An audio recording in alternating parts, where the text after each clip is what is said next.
You are experiencing the Knuckleheads of Liberty podcast. It is May 29th, 2024, and welcome to the Knuckleheads of Liberty, where we're bringing you the people and the organizations fighting for liberty around the country and in your region. Today we have kind of an interesting show.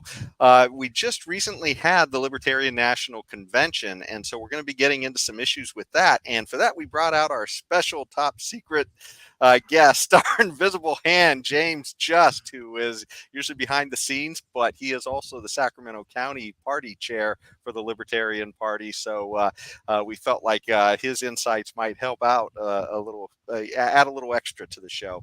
So we're going to be getting into that with him, talking about some issues with who the presidential nominee is and the big Trump speech. And also, too, we're going to find out a little bit about what's going on our sort of our sister show on public access as well, Libertarian Counterpoint.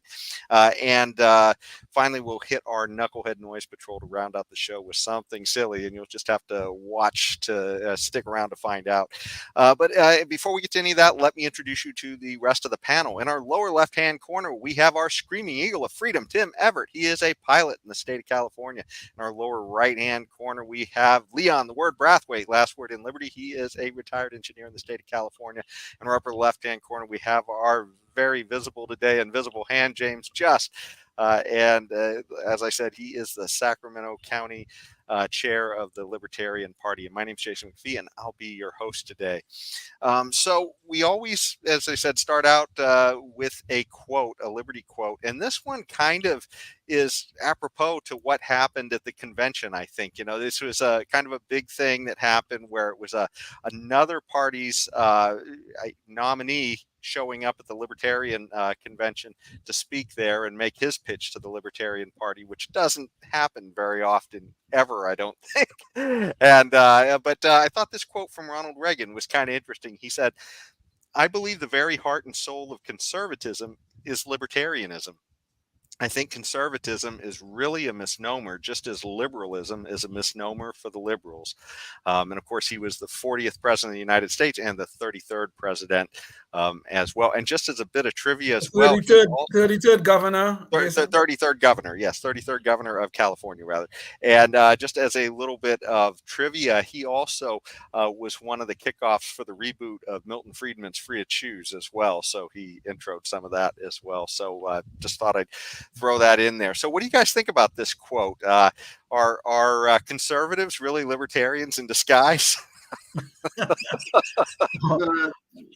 I'm going to take the roots of these words at their meaning. And so, no, conservatism and libertarianism are fundamentally different. Conservatives, by their definition, want to conserve things as they are, right? They're slow to change, slow to move. Libertarians are fundamentally, you know, if you want to boil everything down to it, it's individual human rights. And that can sometimes change rapidly, sometimes for the better, sometimes for the worse, but it changes rapidly. And it's just fundamentally different from what conservatism is. Well, James, as the only conservatarian on this show, I have to tell you, I don't think you understand what a conservative is. Okay? Conservatives believe in property rights. They believe in free speech. They believe in limited government. All of the things which I believe libertarians are supposed to believe in. And is that correct? I don't see anywhere where conservatives have believed in limited government. I just don't. It's never happened. You don't believe what? What has happened in the last 70, 80 years? No, what did you just say? You haven't done years. What? You haven't done what? We have not gotten a smaller government anytime conservatives have been in power. It's never happened. No, if you want to tell me, we have our goals different from our practice, then I will have to agree with you. I don't think this is the ideas of conservatives are just like the ideas of libertarians. But well, Leon, I gotta say, please stop practicing. That government is just blowing up here on us. I'm just saying they're different words for a reason. Otherwise, we'd be using the same words. Well, okay, James, let me ask you something. Okay, here we go again about the difference between goals and practice. We have had many libertarians on this show, several libertarians on this show who are active in government. Well, they're not they are the local level. All right.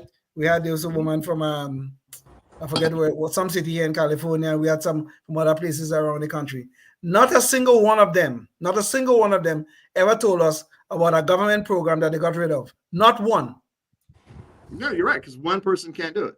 Okay, it just gets back to the They point. have a whole movement, Leon. They have a whole party that controls states, that controls counties, that's been in control of the government, and they can say, "Oh, we're conservative. We really are conservative." But when push comes to shove, they're not.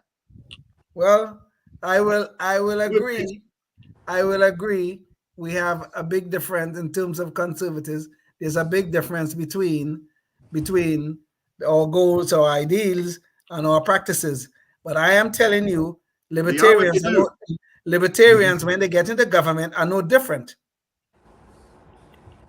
You are what you do, not what you say. Well, I will agree with that too. But libertarians so far have not shown that they are willing to do anything to fight a change to limit the size of or the growth of government. Where have you seen that? Which one of them are fighting? Which libertarian in government is fighting to remove program XYZ? Which one? We had several of them on this show.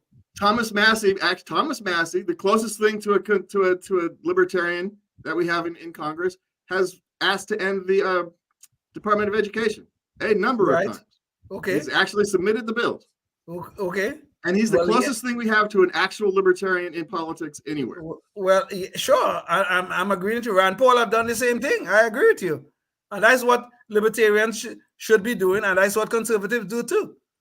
But they didn't go anywhere with the conservatives, Leon. It didn't go anywhere. That's my point. The conservatives didn't put it on his back. They have no interest in this. And one thing I will say is conservatives actually had a chance to elect Ron Paul as their president, and they passed on him. Conservatives had a chance to stop FISA. They didn't.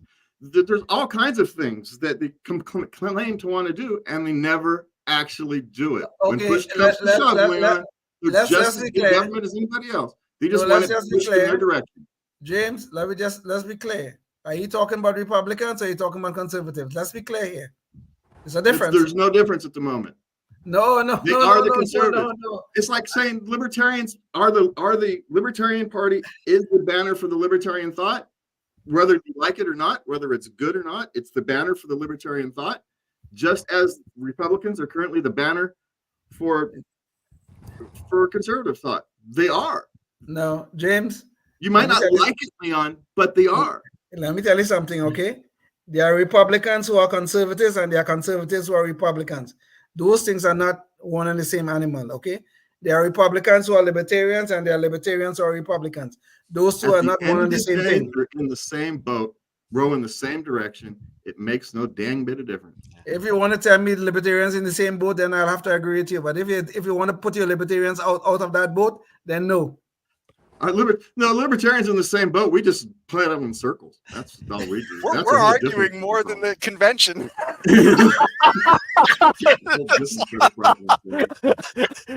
Tim, you must be the silent minority from the convention because we haven't heard from you yet. That's because I'm thinking the boat has one oar on it and it's just going in circles. Kind of like the Libertarian Party, maybe. Yeah.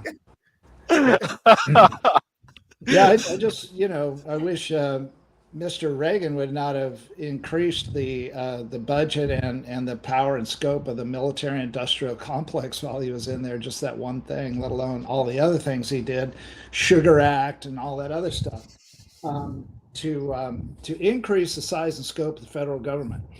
So, great quote. Yeah, but like James was saying, and Leon too, it's different. The difference between what you're espousing and what you're actually doing. The huge difference. They certainly don't walk the talk. I will. Yes, Tim. Yes, I agree. Yes. Yeah, that is one thing I will give Reagan is that he had an amazing number of good quotes. But like you said, the follow through can kind of be a little sketchy sometimes. Sometimes. Trying to be generous. Okay. I can understand having to compromise with the world around you, and you end up. But where's the compromise, right? It's It's always going bigger, bigger, bigger. You know, There's no James. compromise there. I will have to go back and check this. Okay, but I think there are 2 times in history. One of those times was during the Reagan administration, where actually the debt as a percentage of GNP actually declined. I think so. But we have to check that though. I'll check that. Well, I can tell you from our graph that we show a lot as a percentage. Yeah, debt does decline, but it's usually because of government growth, not because we are not government growth, rather productive growth in the United States, growth. not because we pay off our bills. Well, that's true too. That part is true. That part is true. And not because we reduced some aspect of the federal government or any whatever government we're talking about. It's not a very good litmus test for reducing government is the debt to GDP. Well, it is not is another good litmus test in the long run. But if we could keep the debt relatively constant, or even as a percentage relatively constant or declining, and we can economic growth and the economy is growing, then yes, we could get our debt more manageable in relation to our economy. To throw you a bone, Leon, the closest thing we actually came to slowing down the growth of the federal government was the contract with America, Newt Gingrich's thing. Okay, that's the closest thing we actually came. Yes, that's I think those are one of those times, as a matter of fact. But yes, I agree with you. But he would have chosen all the wrong things. So to start with, so you know. And I tell you, I won't give them the bone. At least they actually slowed down the growth of the government. Okay, all right. Well, I'll take the bone. As a conservatarian on this show, I'll take the bone. I tell you, the only chance I've ever seen of a conservative finding a war they didn't want to fight is if Democrats happen to be the ones pushing the war, which is recently. But anyways, sorry, Jason. No, I can't take that one. Okay, even as a joke. Okay, let me tell you something. Okay, we believe in sovereignty. Okay, conservatives believe in sovereignty. Okay, and we don't believe in the violation of our sovereignty, and we believe in treaties also. Okay, so we fight wars sometimes. Okay, but go ahead. Okay, well, maybe a few less treaties. let's find out. Oh, sorry. Go ahead, Tim. Of all the wars we fight, how many have we won?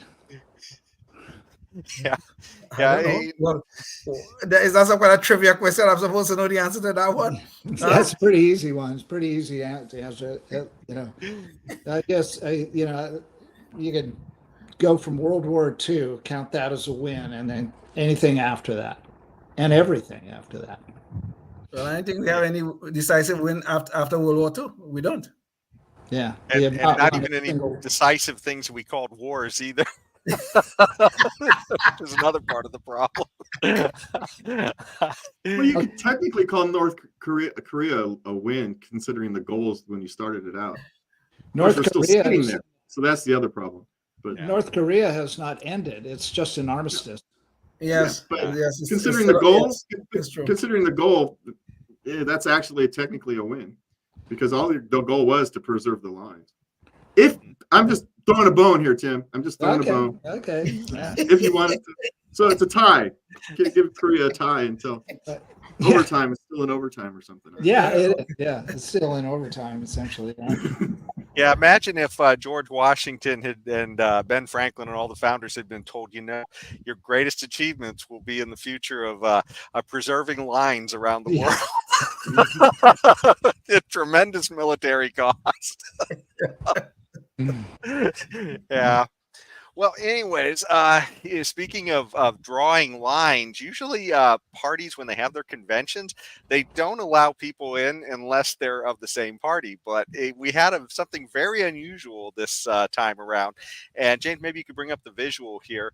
So Trump actually came to the Libertarian Party convention, not just Trump too, but RFK. And actually a little bit of this kind of stuff has been happening in some of the states too. For instance, in California, RFK showed up there as well. But this was our convention, our national convention, to nominate our presidential candidate. And so we actually had people who aren't libertarians showing up vying for vying for our party's nomination, which was kind of an interesting thing. And so, yeah, there's it really kind of one of the many things that tore at the party's unity this time around. And we're going to show some video clips from this. But it's one of the issues was that people who are running the party thought that maybe this is something that would draw attention to us, and it certainly did.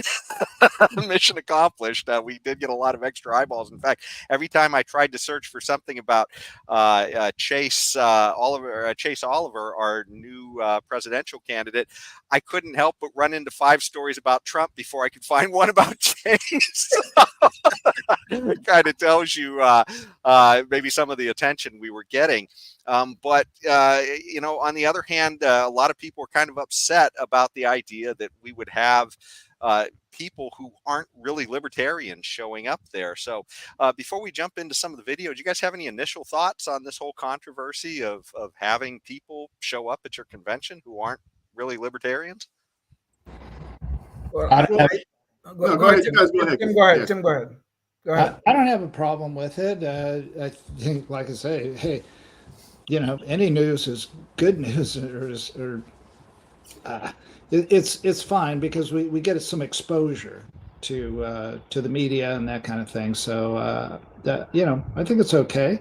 I don't like the jeering and just because it hits my sensibilities about manners, about good manners. So I don't like to see people jeered and talked off stages and that kind of thing. I don't think it's polite. So. Anyway, that's all I have to say about the Trump thing. Well, in general, I think, yes, I agree with Tim, but I don't see why people would be upset about listening to somebody else who may have a perspective that is different from their own. And I think it was very unmanly, right, for some people to be booing Donald Trump at the Libertarian Convention. I really, really think so. And I think that could have all been handled a little bit differently. I watched the Trump speech and I thought it was a good speech for a political speech. Obviously, I think it was, and I think Trump made a very good case as to why the libertarians should support him. Okay, and I mean whether you want to agree with him or not, but at least we know for sure where he stands. He had been president before. He have shown what he can do as president, and I think he made a very good case. And I think there's enough overlap between libertarianism and conservatism, I would say, or republicanism, I should say, because I'm not sure Trump was ever a conservative. But I think there's enough overlap there that to make Trump case a viable case. Also, why the Libertarian Party should support him in the general elections in November. Okay, well, I'm going to just say this. Let's say you are a dentist. And you're going to go to a big dental convention, the big, huge yearly dental convention. And you go, and the big main speaker is a podiatrist. What do you care? That's the point about Trump being there, right? It's you don't go to listen to somebody who's not libertarian. Theoretically, you go to conventions to be educated and informed about how to make your local party, your state party, run more efficiently, and we've not done that. And our yes, it's true, but as we've gotten exposure, but it won't last past 72 hours. As Jason found out, you search for Chase Oliver, you get Trump. It's overshadowed. No one's going to remember any of this in a week. It's going to be last week's news. No one's going to care. It's not going to matter a hill of beans. Now, on the other side, next week, it's not going to matter a hill of beans because nobody's going to care. They never have before. They're not going to start now. So in a sense, it's a wasted exercise, but go ahead. I don't personally bother it, but in terms of being jeered, that happens at every libertarian convention. If to not expect it would be foolish. It just was. I mean, you've not been there before. That's what happens. Libertarians get jeered at libertarian conventions. It's what happened. We're lucky we didn't have a naked guy again. That's just kind of the thing that A naked Trump. I Now, that prefer would the have been naked guy something. with Trump and RFK and all these things. I prefer him. I prefer the naked guy. But instead, we get something that's not libertarian. It's like I don't go to conventions to listen to a podiatrist. Okay, so I think to analogize toward Trump, it would be as if the podiatrist was the most famous podiatrist in the world, and he was doing research that showed a link between foot health and dental health. And there you go. I think that's the analogy here. But except there is no link. You're stretching, just like they were stretching, which is fine. It's a convention. They had it's fine. But I'm not one who gets upset about it. It's not what I would have done. But I'm also technically not a member of the National Party. I've stopped paying my dues 2 years ago because not necessarily someone took over. It's the way they do business. I can't support that. So I'm not a member of the National Party. And so I actually didn't watch. I watched the UFL. Is what I did over the weekend. We will get into some of that schism too in the later part of the show when we start talking about Chase Oliver's election. But let's start getting into some of these clips now, because this will really give everybody a sense who's watching, I guess, kind of what it was like there with Trump speaking and sort of what some of his pitch was to the Libertarian Party. And there's actually a few concessions that he did throw out there, which was kind of interesting. So let's start, though, with KOL 1, which was kind of an interesting intro on bridging that gap between him being a conservative versus a libertarian. Party and its national convention on Saturday. The Libertarian Party should nominate Trump for President of the United States. Whoa. That's nice. That's nice. Only if you want to win. Only if you want to win. Maybe you don't want to win. Maybe you don't want to win. Shoot, I think I got KOL 1 and 2 out of order then, because that must have been KOL, what I meant to be KOL 2. But that was his pitch, essentially, to tell them, hey, you guys should vote for me, and hey, only if you want to win. But let's see if KOL 2 was actually the intro that he gave here, and we'll see if that one actually works. And I am truly honored to be invited here tonight as the first president in American history to address the Libertarian National Convention. Great honor. A lot of people ask why I came to speak at this Libertarian Convention, and it's an interesting question, isn't it? But we're gonna have a lot of fun. Well, in the last year, I've been indicted by the government on 91 different things, so if I wasn't a libertarian before, I sure as hell am a libertarian now. So apparently being in trouble with the law means being a libertarian. Which, it is interesting. There were some things in his concessions that sort of lean towards some of that. But anyways, what do you guys think about those first two things? One, his sort of opener to the libertarians, and then two, the idea that, hey, you guys need to vote for me only if you want to win. What do you guys think about that? Well, Jason, I mean, having principles are great. That to me is a good thing.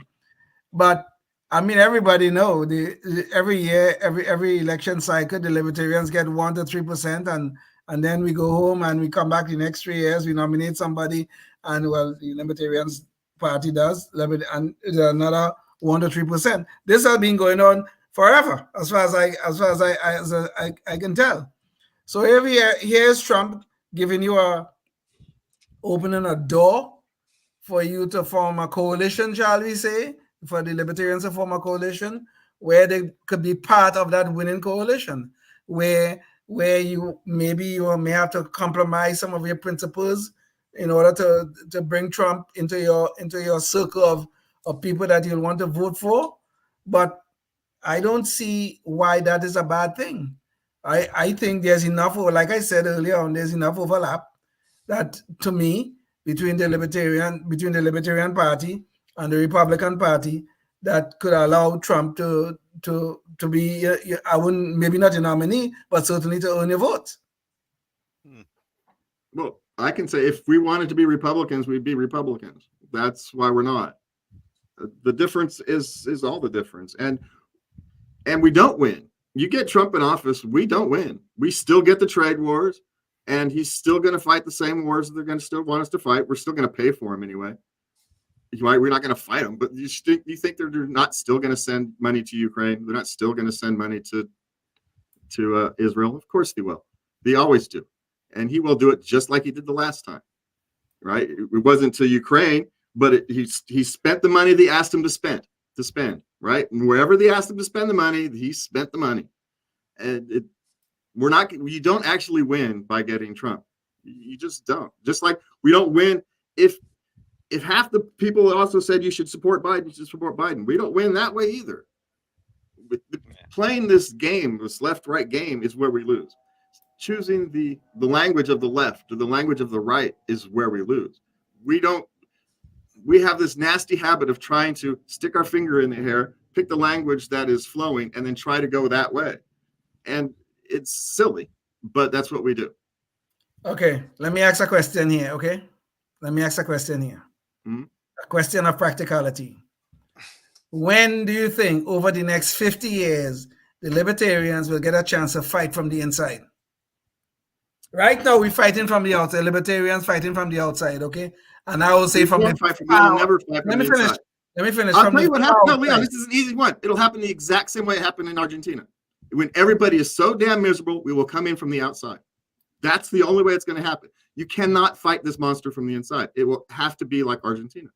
And all you have to do is position yourself to be in position when that happens. That's it. It's the only way we're going to do it. The path has been laid for us. Is there? Okay. All right. Okay. Is there anything that's occurring right now that could put you to say, well, okay, we are making progress? Is there anything? We just nominated. The Libertarian Party just nominated Chase Oliver, which to me is a disaster. But we can talk about that. Hold on. Yeah, let's not get into that later in the show. We'll talk about that later. But is there anything that you can point to that you can say, you have just said on this show, James, that they even stopped supporting the National Party? And I'm sure there are other people just like you. So is there anything that is you can say that where the Libertarian Party is positioning itself, where in the next 20 years, 30 years, 40 years, they'll be in a position to have a melee come to power? Yeah. And to get the answer, hold on. To get the answer, you're gonna have to jump online if you're watching us on public access, because we're out of time for public access. So to get James' insight on that, come join us there, and you can catch the rest of the show and hear about Chase Oliver and some other insights as well that we have going on. But back to the show. Leon, the answer for libertarians have always been bottom up, not top down. It always has. That's always how we are structured. It's the only way our philosophy works. The minute we try to reverse that, we fail, because it's anti our philosophy. You're acting against what your philosophy would lead you to believe. You cannot function that way, which is why we always get to a certain point and fail. It's why we never get over the hump. It's because every time we get to the hump, one side or the other gets all button hurt and will decide to do a takeover. Then during the takeover, they act in ways that is antithesis to the philosophy that which you what's the word I'm looking for? Of what you express. And so you will always fail under those conditions. You just will. When you act differently than you speak, you will fail ultimately, which is why the country is failing, which is why the party is failing, which is why governments are failing, which is why the media is failing. It's why everything is failing, because they say one thing and do another. Well, Leon, before you respond, let me throw up a little bit more of the Trump clips, because that may give a little bit more to the discussion as well, because he actually does offer a few things to the Libertarian Party in that speech, and a few notable things that came out of it. So, Jane, maybe you could play KOL number 3. Overseas, I will support the right to self-custody to the nation's 50 million crypto holders. I say this with your vote. I will keep Elizabeth Warren and her goons away from your Bitcoin. And I will never allow the creation of a central bank digital currency. I will also immediately end the humanitarian disaster on our southern border. We will end it quickly. You cannot have capitalism and also have open borders, because you will soon be turned into a socialist nation, then a poor nation, and finally you will be a failed nation. By ending the border crisis, which we will do immediately, we will save freedom, prosperity, and capitalism in America. And before I even arrive at the Oval Office, shortly after we win the presidency, I will have the horrible war between Russia and Ukraine settled, so we quit spending hundreds of billions of dollars to fight other people's wars, and so that we start immediately saving thousands and thousands of lives. So there was one really ridiculous thing he said there, which was you can't have capitalism and open borders. Actually, I think the real line is socialism, which is a little bit scary that he didn't quite realize that. But anyways, there are a couple more things too that he gave us a concession, or he gave libertarians concessions with. So KOL 4. As everyone knows, it will be my great honor to pardon the peaceful January 6th protesters, or as I often call them, the hostages. They're hostages. There has never been a group of people treated so harshly or unfairly in our country's history. This abuse will be rectified, and it will be rectified very quickly. And if you vote for me on day one, I will commute the sentence of Ross Ulbricht, who was sentenced of time served. So pardoning of Ross Ulbricht was a big thing going into this. And finally, there's KOL 5 says, one more kind of big concession potentially to the libertarians. The reason to take a chance of having this horrible president destroy our country, which he will do in far less than 4 years. It's not going to take 4 years. That is why I'm committing to you tonight that I will put a libertarian in my cabinet, and also libertarians in senior posts.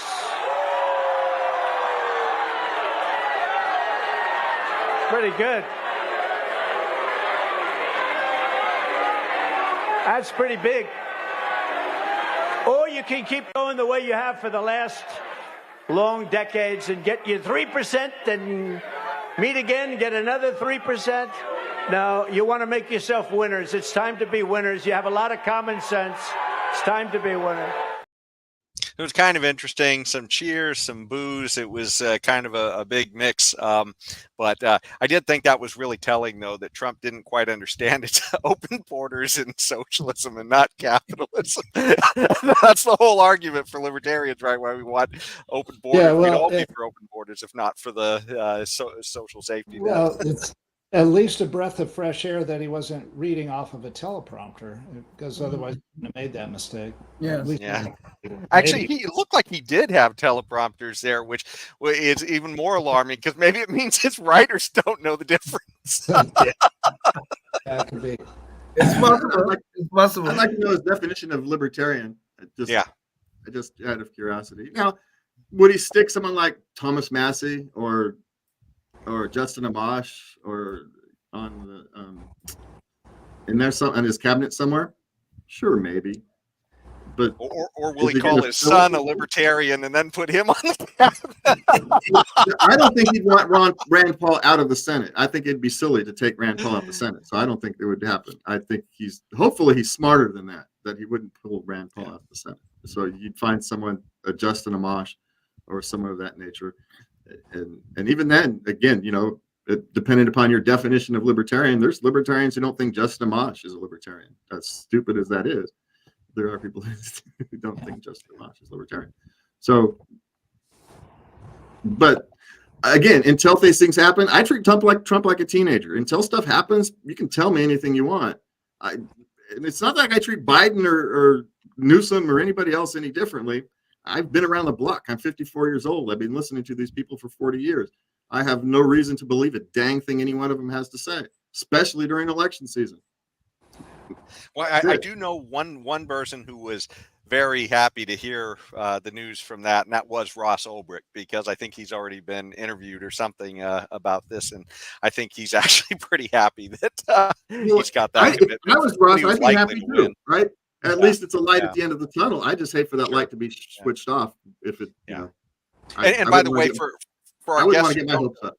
Yeah, but for anybody who doesn't know who Ross Ulbricht is, he's literally somebody who just essentially built the platform Silk Road. A lot of illegal contraband was purchased from different parties on that site, but he only did the platform, and that's all he was charged for. And he got 2 consecutive life sentences with no possibility for parole for doing that, and he served 11 years of that. So this is why libertarians are pretty eager to get him out. And it has a lot of implications just for, liberty, the idea that you can build something, even a platform for free speech. Somebody comes in and says something, maybe against the law, and suddenly you're going to jail. So I don't know. Anyways, yeah. So it'd be great news if it happens. I just, again, I'm not holding my breath. Is what I'm putting. Holding my breath. Well, I will tell you this. Okay, I will tell you this. If you look at the history of Donald Trump, if he make promises publicly, he tend to keep them. So well, I guess it depends upon how you interpret the promise, right? Like the huge walls built with rebar and concrete. I did try to work on the walls. The wall wasn't going as fast. The wall wasn't going as fast as we would like it, but it was going. So yeah. sort of a half promise, I guess. Mexico will pay for it. That part was always ridiculous. It's true. You're right. Well, no, the Democrats managed to pull it off, right? The Democrats managed to run through his life and make up all kinds of goofy charges to send him through courts. He didn't do any of that. He promised it, but he didn't do it. They did it to him. He promised what?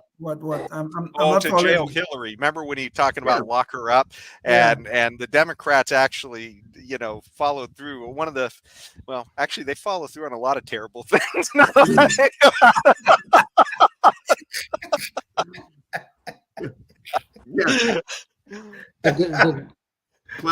joker to the left of me, clowns to the right of me, and that's what I've got. That's what I've got. Yeah. The Maginot Line, the Great Wall of China, there isn't a wall that hasn't been gone under, over, around, or through in the history of mankind. They are absolutely worthless. No. Tim, no. Name me a wall that kept anybody out. What's a wall for? Is a wall to keep people out or keep people in? Keep people out, okay? Keep people out. The wall was not a wall that Let's hear of a wall that worked. The wall was not intended to keep every single illegal alien from entering the United States. It was intended to keep most out, because you are right, walls could be breached. And I'm sure if the wall is ever constructed as Trump, it will be breached. But it's intended to make it more difficult for people to just walk across our damn borders and just show up here and say they have rights here in the United States. I believe in sovereignty, and this should be protected. Yeah, but you can take care of that by dealing with the second part, Leon. But rather than spending your time and resources doing the second part, you take away the social safety net that is supporting them, and they don't come. Yeah, you get rid of the attraction. That's what you get rid of if you really want to be successful. You get rid of the. So I cannot disagree with that. But the rest of the time, the wall maybe just be an effective band-aid. That's all. Okay. Well, I do have one question before we move on to each of you. Maybe you guys could each give me a quick answer to this. But Trump did make a pitch, and I probably wouldn't even ask this, but a lot of libertarians took this seriously, as we're going to find out in our next topic. And so the question is, what would each of you guys do this particular election? I mean, my thought has always been, for sure, if you're in a non-battleground spot, definitely vote libertarian, because it will help us get the message out in the future. And if you're if it's close, and if you think one party's really worse than the other, then maybe vote your conscience. But that's kind of the way I see it. What do you guys? How do you guys see the whole pitch for libertarians to not waste their vote? Well, every election cycle, the Libertarian candidate and the Republican candidate are the two people I never consider the Democrats, okay? I never do. But the Libertarian candidate and the Republican candidate are the two people always under consideration, okay? But I can tell you right now, we'll get into this in the next segment, the Libertarian candidate is totally off my radar right now. I will not consider voting for him. I will not. Well, we know which way you're going then. What about you, Tim? For me, since we live in California, none of our votes count. It doesn't matter. That's true. Who we vote for, so none of it counts. It's going to be 2/3, so basically 2-1 Democrat, and so the Democrat's going to win. It's a winner-take-all electoral college or electoral vote state, so they're going to get all the electoral college votes, whoever the winner is, and that winner will be Joe Biden in California. So it makes absolutely not a single bit of difference. They could take 10 average Californians, 6 of them would vote for the Democrat, 3 would vote for the Republican, and 1 would vote for all combined third parties. And so obviously the Democrat would win. So it just doesn't matter to us. To answer the question about if there was this close state or a state that divvied up the electoral college votes, then you would definitely want to vote for whoever you felt was the best candidate. So we have in California the luxury of not voting for the other guy, voting for the halfway guy, voting for the all the way guy, or whatever we want to vote for, because none of it makes a hill of beans worth the difference. I only vote in ways that I can sleep at night. So I will never take poison. So I will never vote for someone who I think is poison. And if it means I'm not voting in that particular election, then I don't vote in that particular election. I will not take part in something that will go direction that I cannot, at least in part, in support philosophically, right? I can have philosophical differences with people, have them all the time that I can support, right? Mainly because our philosophical differences don't matter if they don't believe in government power. Right? We can have all the philosophical differences we want. If the person doesn't believe in the government power to enforce those differences, then it's not relevant. So I personally never vote for poison. So it's not the lesser of 2 evils is still evil. If it's the lesser of 3 evils, I won't vote. That's my, and I don't care if I'm in a state where it doesn't matter, or if I'm in a state where if I don't vote, it's going to be a tie. Then we're getting a tie. That's what's going to happen. Yeah. So and that's the way I may go this year too. Jo Jorgensen last year, floated my boat. I voted for her. Happy to do it, even though it didn't matter. Still won't matter, but well, it actually does help a little bit, because the more you get the numbers building up for libertarians, the more seriously people have to take their block. That's true. Yeah, that's true. And also, the more people that don't vote, believe me, they follow that and track that even more than who votes for a libertarian, because the powers that be, when they see that people aren't interested anymore, that they've all given up, that's a bellwether of bad things around the corner, and they pay attention to that too. Okay. Well, let's jump into what actually happened in Libertarian Party business, which the main thing that came out of the convention is we have our 2 candidates now, our presidential candidate and our vice presidential candidate. And so there was a lot of sort of, I guess you'd say, drama around this time. So Jane, maybe you could bring up the visual. So this is a Wikipedia page, and it's kind of nice because they actually show the rounds of the voting and everything else. But so our candidates, we have Chase Oliver. We interviewed him on the show about a year ago, and Mike Termott. We've interviewed him a couple of times. So as far as I'm concerned, I feel like both of these are good candidates. Although I know that there's a huge difference of opinion on this. This is something where, just to let you know, the way the balloting went. So the guys get they don't get elected as a ticket, so that's one of the big things. If you're that makes it different than the other parties. Both guys run separately, the vice president and the president. And that's actually the way things were done at the beginning of the country too. So, maybe another reason the Libertarian party is a little closer to the founding fathers. But if you looked here, it was actually Michael Rechtenwald was sort of the favorite. He was the guy who was backed by the Mises Caucus, and they're the ones who are sort of in control of the party at the moment. And he was leading in most of the votes up until about the sixth round, I think. And that's when Chase Oliver overtook him, as different people were eliminated, and those votes got divvied up between the two of them.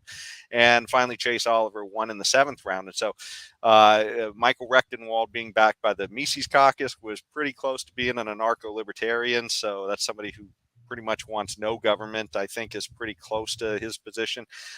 Chase Oliver is a little more of a pragmatist, maybe minarchist, might be a better ways to describe him.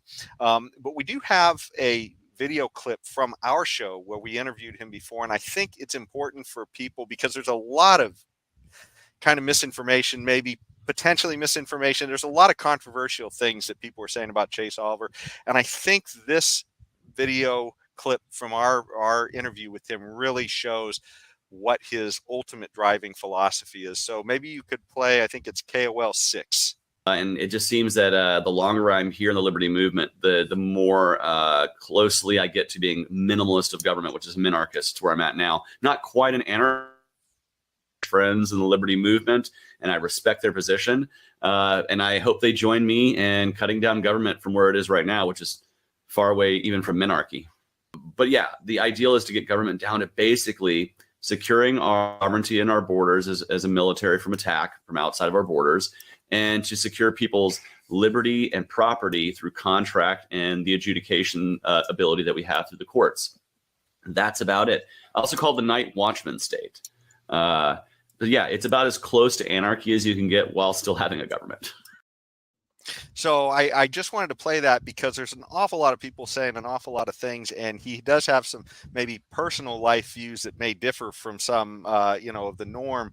But in the end, I think that clip makes it pretty clear that he is not for government getting into your life to deal with a lot of these things. So I just wanted to play that clip going into this. So now to bring up the visual here. So coming out of this, there's an article here from Newsweek. Libertarian candidates drag queen comment sparks Republican backlash. So this is something that followed immediately after all of the dust was settled, and suddenly it was, well, here's a guy who doesn't think drag queen story time is a bad thing. Here's a guy who has pictures of him. Maybe they're throwing a lot of pictures of him going around. Let's see. Here's an image where they show this is what we wanted, and they're showing a picture of Malay, and then they're saying here's what we got. And so of course it's somebody showing sort of a pride shirt with the Libertarian Party and a mask, which obviously that kind of symbolizes a little bit with lockdowns, which is a big problem for a lot of people in the Mises Caucus. So a lot of these little signals maybe have kind of driven a rift into the party, I think, right now, even though, as I said before, he clearly, it doesn't seem like he's trying to push masks or vaccines on people. It's simply that those happen to be his preferences, I think. So anyways, let's jump into some of this. What do you, well, here, I'll actually show a little bit more too.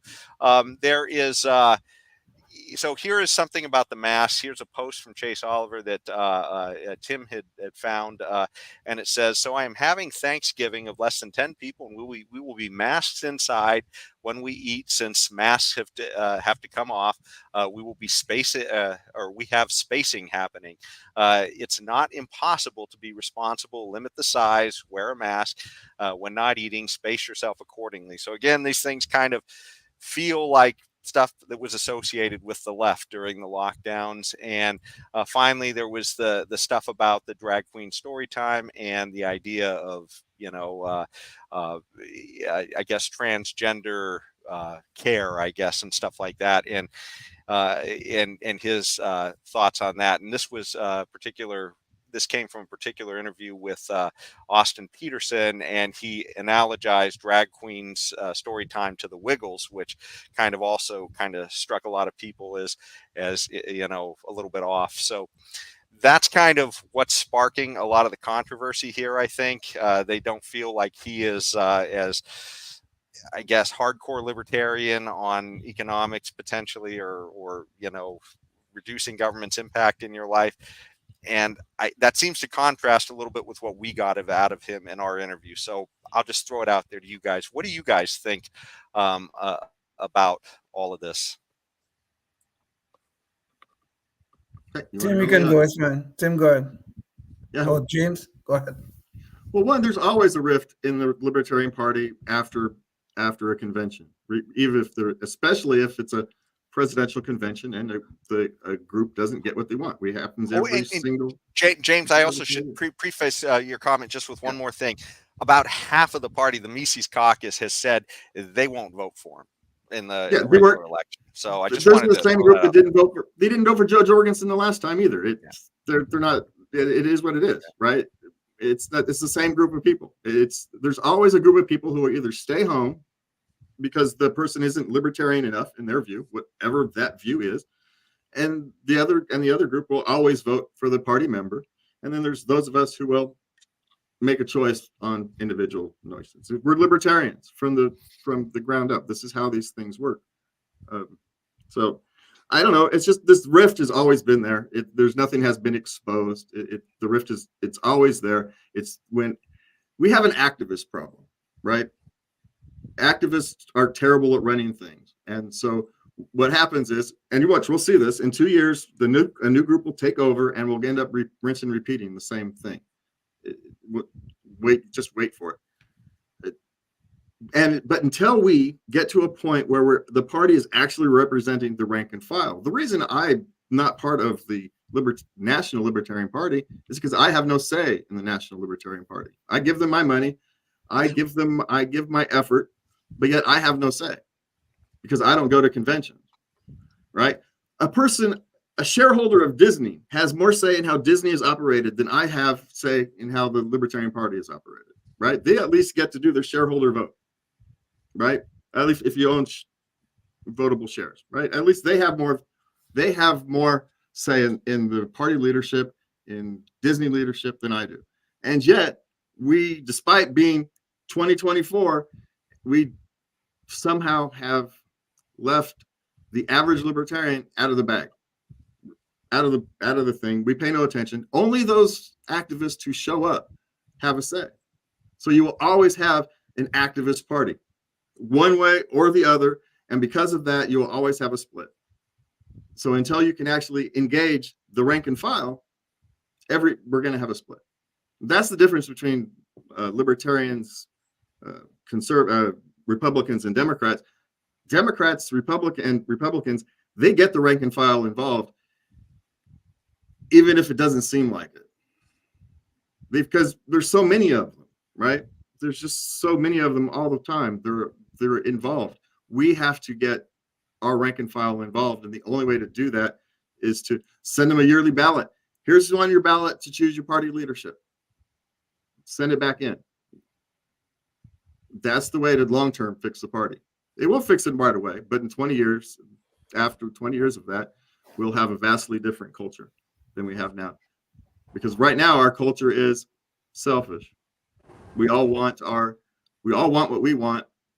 Whether it's minarchist, whether it's anarchist, somehow those two things are too far apart for each other, and we split on those lines, which is daft. It's a daft line to split, but that's what we always do. We always split where that if you're too much of a minarchist or you're too much of an anarchist, and rather than saying it's we're all in the same boat.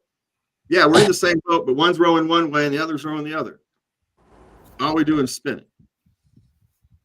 We need more oars who are willing to vote to row in the general direction. And I'm having a gnat problem in my office. This is terrible. At least oars on both sides, so we're not going in circles. Oh, we got oars on both sides, Jason. They're just pointed in different directions. They're working against each other. They're deliberately working against each other. That's actually the real frustrating part, Jason. They are deliberately working against each other. They're not just like, you know what, hands off. I'm going to let y'all do it and go crash into the side or whatever.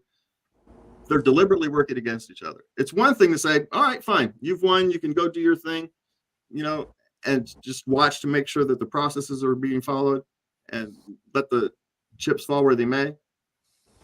Well, we don't do that. We actively cut each other off at the knees. And there's a difference between cutting each other off at the knees and saying, okay, you can sink or swim on your own, but I'm not helping you swim. Right? You say you can swim on your own, so go swim on your own. That's what I did. And what I've done is we sit here and we focus local. That's where our solutions are, to focus and rebuild local. Our solutions always is. We just a little while ago, Jason raised the issue about getting the message out about the Libertarian Party.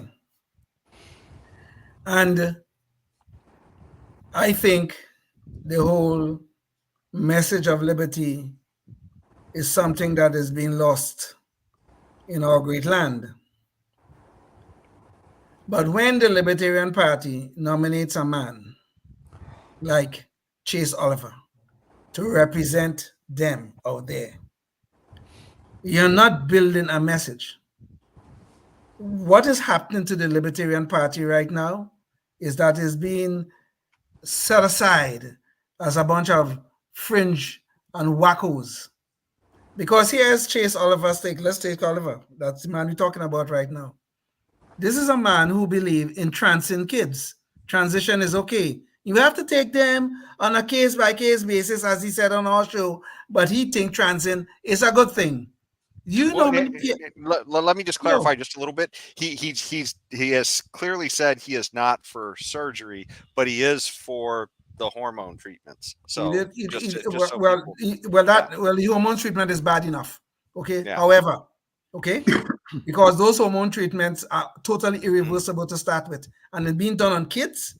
You're butchering kids chemically. But let's get back to the thing. What he said, actually, Jason, he does not necessarily mean surgery, which means he's open for it.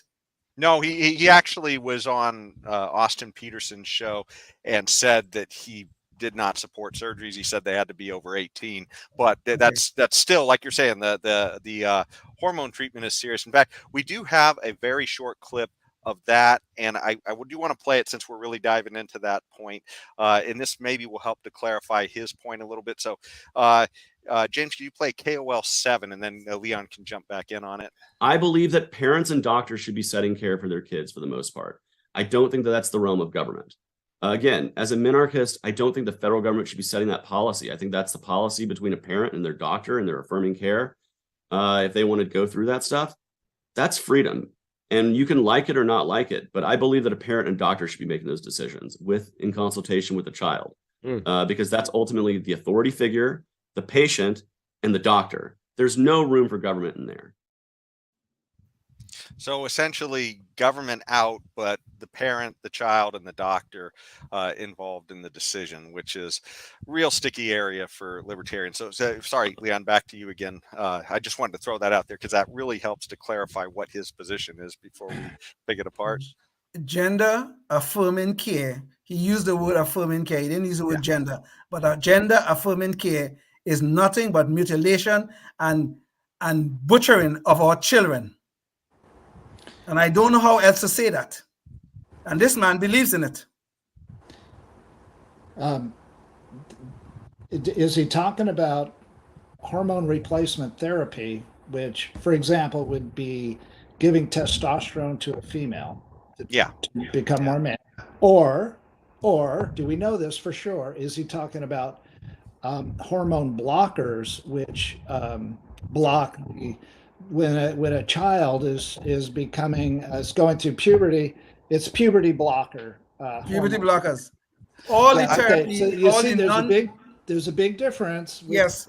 Yeah, But all the non-surgical therapies, which supposedly he believes in, the non-surgical therapies involve puberty blockers and the testosterone, giving testosterone to girls and whatever, and estrogen to the boys and whatever else they do. All of those things are irreversible, and those things mess up kids all over this country. This is going on right now as we speak.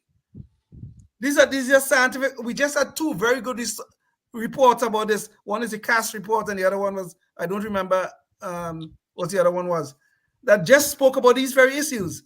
And this man believes in it. Well, the thing about those reports, Leon, is that you forget that under those reports, there is a percentage of kids who are saved from these things.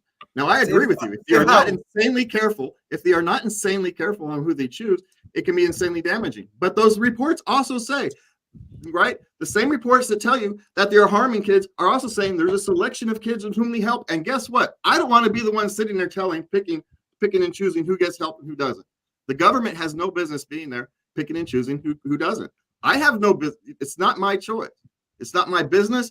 And that's why, as long as in policy-wise, he's no different than Joe Jorgensen was. This is not anybody's decision. This is not the government's decision. This is not your decision. It's just not. Let me ask you something, James. Could you abuse your child?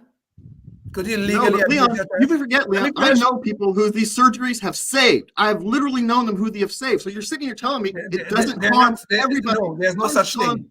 There is no such thing. It does help people.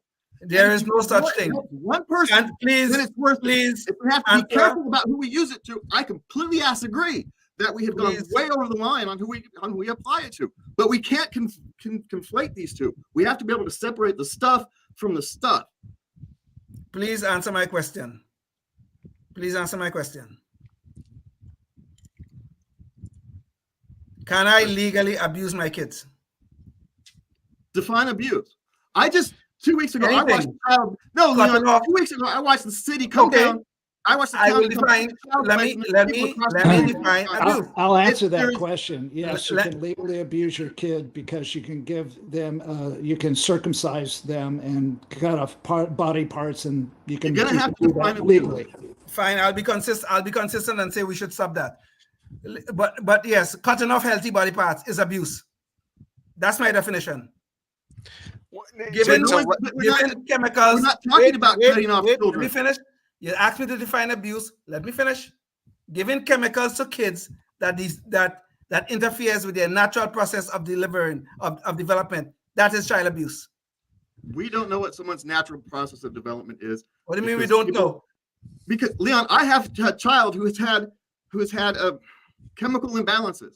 So how do we balance it out? Do we just let him be chemically imbalanced, or do we help him? Well, let me jump in real quick. Leon, it's not any different. You're just picking and choosing because let me say nobody else's business between the doctor and the families. That's it.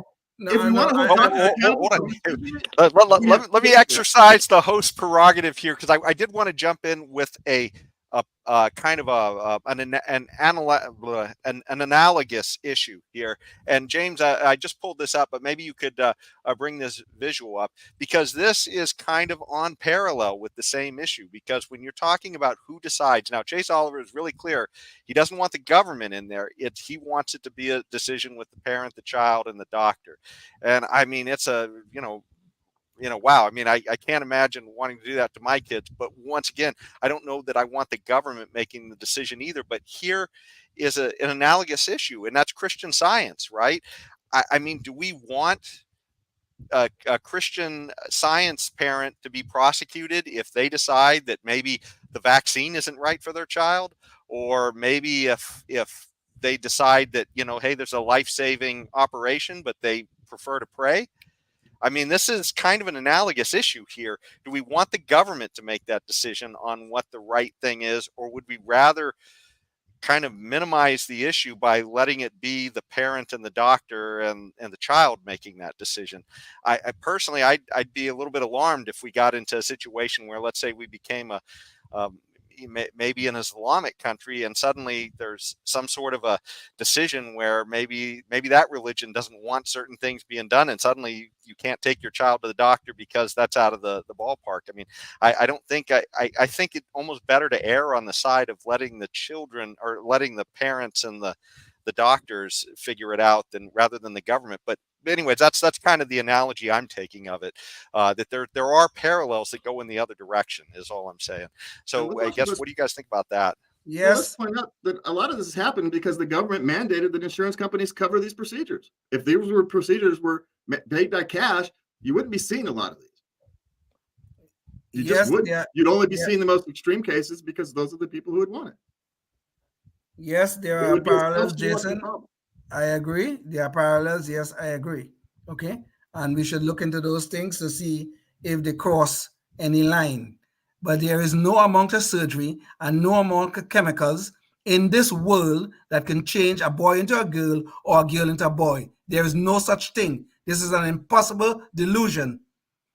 Gender dysphoria is a mental disorder.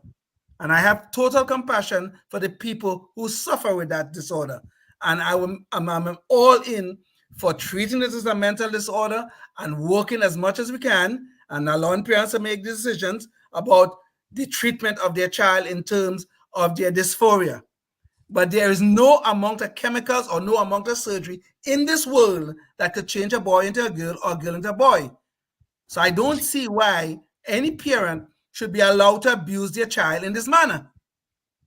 By the way, I did want to inject here now. If you're watching this is exactly what's ripping the Libertarian Party apart right now over this nomination. So you can kind of see the kind of fire that we've got going here. This is literally what's going on. Well, and I want to point out, we're arguing over one personal views of policy, right? Because there is no policy position. The libertarian policy position is we don't have one.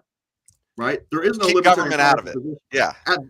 It's to keep the government out. So we're not even arguing over a policy position. We're arguing over personal positions where most of us agree with 80% of everything else. We're literally arguing over slices of things, and we're going to go agree with someone who we only agree with 50% of, but we're going to vote for him because he kind of agrees with us on this issue. And hey, if you're a single issue voter or a 1 or 2 issue voter, that's fine. You have every right to be so. I'm just not that way. Well, James, let me tell you me, okay? I can tell you about me. I believe in life, liberty, and the pursuit of happiness, okay? Gender affirming can interferes with that. And big government interferes with it more. I will agree. Big government is a threat, but I do not see. Picking my poison, Leon. I'm picking my poison. I don't see how little kids should suffer for the abuse of this abuse, and political agendas to dictate what should happen to our children in our society. Thank you very much. I will say the biggest killer, I think, of children is probably government interference. I mean, socialism has killed countless children around the world. But go ahead, Tim. Do you have parents in poverty? It does all kinds of things, and so the less we have, the better off we are. Look, this is not one of those things where I'm not drawing a line on this one because it's not a policy position; it's a personal one. Okay. Yeah. Tim, we didn't hear from you. Go ahead, please. We're still the silent minority. Yeah, I'm so used to it. I play the role well. Nah, that's okay. I think you guys hashed that out enough. We can go in circles some more if you want. Well, I have a lot more fire. We could sit down here and take the next 2 hours and go through that. Let's go on. Well, actually, I did want to give a chance. We seldom talk about this on the show, but on Public Access Sacramento, we are not the only libertarian show. In fact, we're kind of the spinoff of this show, and that's James's show, Libertarian Counterpoint. And so I just wanted to, they've had a lot of evolution. In fact, they've been going on for like 20 years or something like that. 33 years now. 33 years, so it's as old as time. And let me we do have a real quick clip so that you can see it, but the show plays on Thursday nights at 7 o'clock, or is it 7 or 8 o'clock? 8 o'clock. All right. And I've only been on the show and I can't at the time. It replays twice more, and I don't know when those replays are. So go to accesssacramento.org and look at the schedule. Yeah, they played at alternate times, but the key one, the prime time one, is 8 o'clock. Live And at so, 8 at first and third Thursdays. We're actually live on first and third Thursdays. yes. So chance for high wire, no mistakes. But anyways, here is a quick visual, and then we'll find out from James what some of the new developments are, because I have been doing some new stuff with the show. So this is KOL 8. Welcome to Libertarian Counterpoint. I am your host, James. Just with me today is Mr. John Cameron. But before we start, we want to thank Access Sacramento for giving us this opportunity to spread our message. So that's just kind of a little snippet. They are in studio, so that's definitely a difference from our show. And maybe one of these days we'll find some a little bit more energetic clips there. But I ran out of time. Sorry, James. But yeah, tell us about what's going on with the show. That happened actually was the end of a really long day. So the fact that I was still standing was actually a pretty good. I'd been at work 12 hours. I happen to actually work at Access Sacramento, run the radio station over there. And so, yeah, what we're doing is the same thing we've always been doing. We, unlike here where we dive deep into topics, 1 or 2 topics, over there we cover 6 or 7 topics every night, just cover them briefly, give our opinion on the news, kind of the news of the day or long-term philosophy. Our goal is to spread the word as much as possible. So the goals are a little different. We only have 28 and a half minutes, so we don't get to go an hour and a half. And so, yeah, so it's 4 or 5 minutes a topic, unless John goes on a rant, and then we move on. And you guys have John yeah, going on a rant. Wow. Yeah, we can hit a couple. We can hit topics. We can go through 3 or 4 topics in a couple minutes. We are well practiced at that. We can. Would you guys also bring back Richard Fields for a video insert segment? So it's almost like he's giving a little video essay now, which is kind of cool. I mean, you guys hadn't been doing that, and that's kind of a new development this last year, right? Yeah, Richard is my mentor. I was a substitute host when he went on a world tour, and on his world tour, COVID happened. So. Yeah, and then he never got the seat back. He didn't want it back when he came back, and so now it's mine. And so yeah, now it's my show. We've started standing up. We used to sit down around a table. We now stand up at podium, mainly because John's back is really the actual reason we started doing that. Just to give you guys a little insight. Well, it looks better though. It looks good, but yeah, it was to help John's back is the real reason we did that. Okay. Well, I got to tell you, it's a lot of fun. And hey, sometimes you may catch me or Leon on the show. And even Tim has been on there when they were doing it remotely. So on the 18th, I believe, July 18th, I think it's the 18th, we're having the Sacramento Taxpayers Association. I believe Bruce Lee is going to be on, I believe. Awesome. Bruce Lee. Okay. Yeah, Okay. maybe it's not the 18th, 13th, or 6th. I don't know. He's coming. Maybe it's August. Anyway, Bruce Lee's coming up in the Sacramento Taxpayers Association one of these days. I don't know. Gail's schedule is not me. As Jason knows, I don't do guests. I don't do guests scheduling. We know that well. Okay. Well, I think that it kind of gives you a sense of some of the other stuff. And by the way, we are on 5:30 on public access on Mondays. So that's where you can catch us. But we're about at that time where we're getting ready to wrap up. And so now's a good time for our Knucklehead Noise Patrol. So this time... That's why we've been talking about Republicans and Libertarians the whole show. It's about time to talk about some Democrats here. And so... well, it's funny. Libertarians kind of spent the week shooting themselves in the foot a bit, and now it's a chance for the Democrats. So here we go. This was something that actually happened about 3 weeks ago. So this is not super new because we only get one of these a week. So sometimes they pile up, but we couldn't let this one go by. This is Kathy Hochul and what she really thinks about. Maybe you could show the visual, James, real quick. She was on a show and she was talking about some of the computer literacy things she was pushing in her state. And she kind of said cringingly what she thought about some of the kids, some of the black kids, I guess, in the Bronx. And oh my gosh, maybe you could play KNP1 for us. Because right now we have, young black kids growing up in the Bronx who don't even know what the word computer is. They don't know. They don't know these things.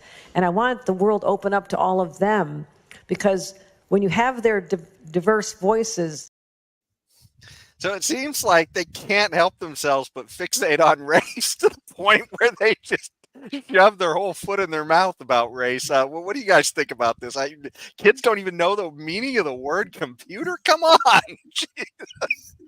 Jason, I wish I would have been paying attention when you put the things on, because I saw a clip of a TikTok video of some black teenagers in the Bronx put together a clip of them going through an Apple store like they're cavemen, Yeah, cavemen looking at this thing. Computer? What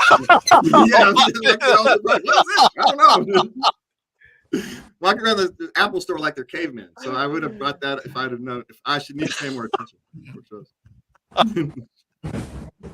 Well, this is the governor of New York. I mean, how does anybody not think that most people are going to know what a computer is? I mean, there might be some hillbilly in the back of West Virginia or somewhere that hasn't seen a computer, but they probably know what the word is. Probably heard it, Does anybody know anything about the Milk Institute that she was speaking in front of? No, I really don't.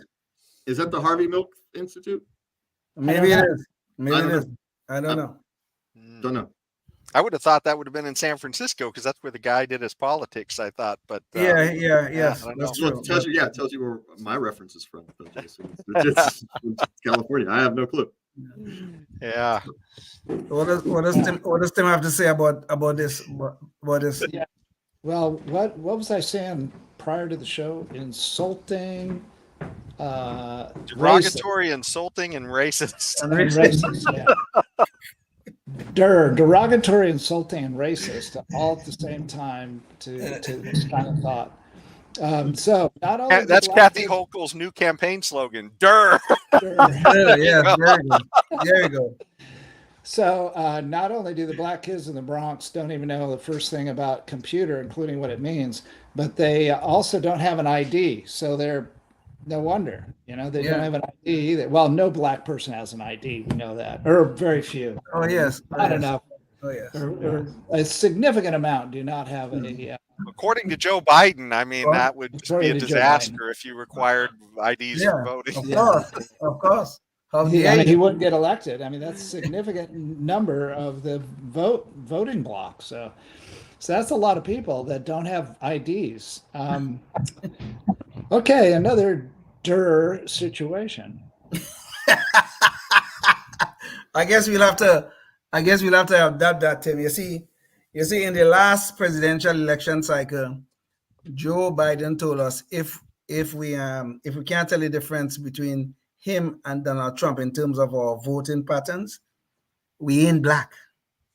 Now we have Kathy Hochul, the esteemed governor of New York, telling us that we who live in the Bronx, we who share skin color like me, we can't know about computers. We're too dumb to know about computers.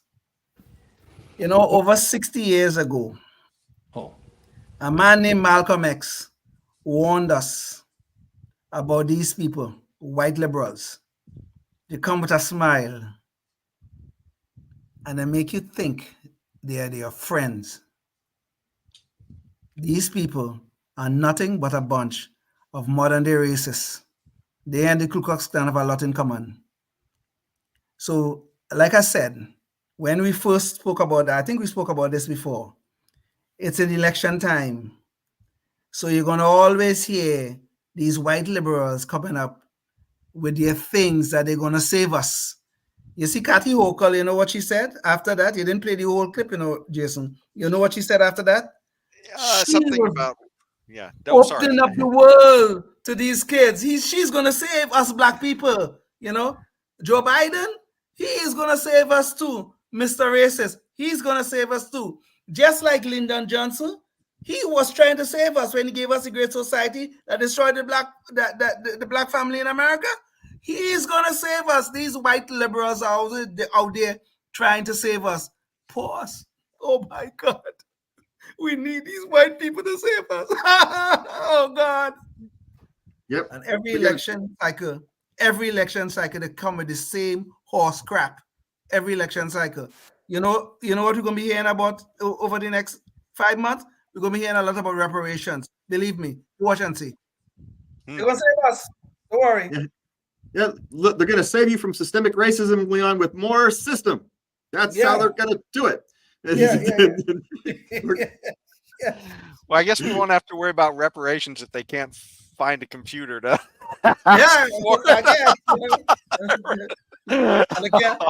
They can't get a voting ID to identify themselves. So I guess,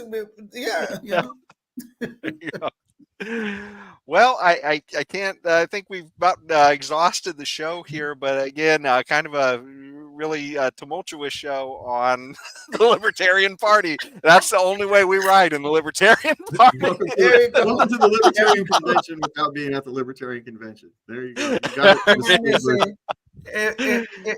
If I may say, there's we have a few comments on the on the show.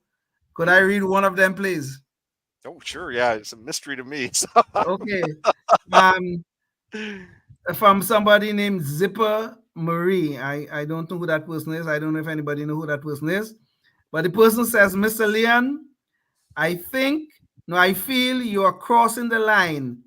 Trans affirmation treatments are to align the psychological identity of the child with their body. It's not about changing the person.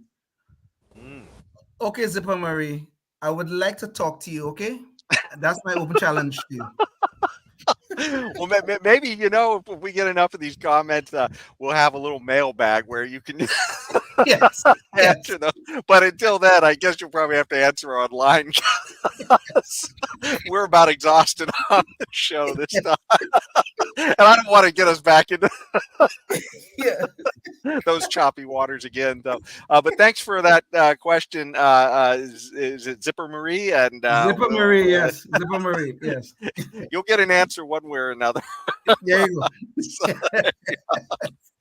So thanks so much. And I tell you, we've got a lot of other interviews out there online with a lot of other people. We're hoping to get some more interviews lined up soon. And especially with that local group that is, they've been busy going to city council or I guess county meetings and such like that, letting them know, giving them a piece of their mind on some of the actions they've been taking. So we definitely want to talk with them about some of their recent activism and some of the maybe in a few weeks.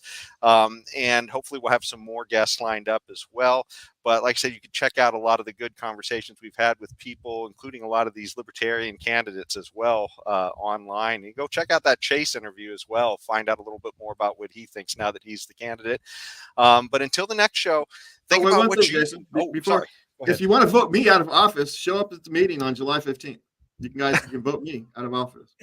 Please vote me out of office. To do that, though, you have to vote for somebody else, which means you have to get another candidate. That's what happened. That's why I'm still chair. All right.